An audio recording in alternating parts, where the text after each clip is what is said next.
Most of us approach our workday with a specific assumption that successful careers require a steady, grueling pace from the moment we wake up until we finally go to sleep. This video explores why that approach often fails and how to replace it using a few specific strategies: working like a sprinter, giving work breathing room, varying your intensity, and the art of stopping. The core problem with this marathon approach comes down to basic biology. We cannot spend human energy continuously without taking dedicated time to fill the tank back up.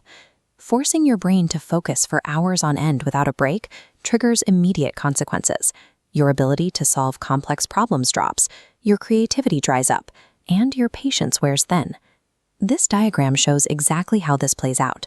The top line represents your constant effort, but the line dropping below it shows your actual capacity to do good work, which steadily drains to zero. Maintaining a constant flatline effort systematically destroys your ability to do good work over time. Athletes have a different model for high performance: the explosive pacing of a sprinter, like Michael Johnson. A sprinter operates on an alternating cycle. They exert maximum effort for a very short window of time, followed immediately by a period of total rest. We can apply this biological rhythm to our desks. This energy wave surges upward into a bright blue zone, representing 90 minutes of intense focus, then drops into a shaded green valley, representing total recovery. In practice, this means working in focused 90-minute blocks, followed by complete disconnection from your tasks to allow the mind to reset. A sustainable daily pace comes from deliberately alternating between extreme focus and true recovery. This same rhythm applies to how we manage project deadlines. Very often, we trap ourselves with artificial urgency, forcing things to happen faster than they need to. This calendar diagram shows what happens when we rush. We take a high-stakes project and violently squish it into a tiny daily window. That state of panic chokes off the cognitive space needed for deep thinking. To fix this, we can intentionally extend the timeline. Allowing a project to unfold over weeks or months instead of a few days lets the work breathe. This extra time removes the panicked rush. It gives your brain the necessary background space to process information and connect complex ideas. Eliminating artificial urgency transforms a stressful sprint into a sustainable, high-quality process. If we zoom out to the scale of years, we see that a healthy professional life never looks perfectly flat. In nature, things grow in seasons.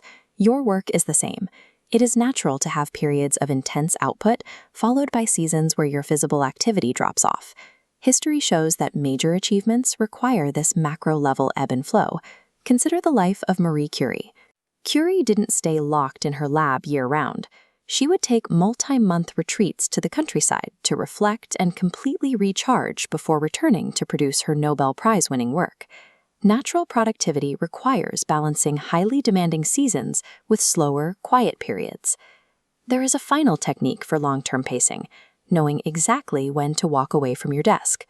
Most of us have a habit of grinding away at a task until we are completely drained of energy and ideas. But some of history's most prolific writers took a different approach. Ernest Hemingway would intentionally stop writing for the day right in the middle of a sentence, or right when he knew exactly what task to do next. This text excerpt explains the neurological benefit behind that choice. Stopping before you are totally empty puts your brain on high alert. Knowing a future task is coming forces your subconscious mind to keep working on the problem in the background. This diagram shows the result. You work until you hit 80% and you pause. Then, the next morning, you pick up right where you left off. You avoid the dread of a blank page because your brain already knows the next step. Adopting sprinter intervals, extending timelines, and stopping at the right time all work together to protect your long-term capacity. True sustainable pacing relies on a deliberate rhythm of intense focus, breathing room, and strategic pauses. It is this rhythm that guarantees you never burn out.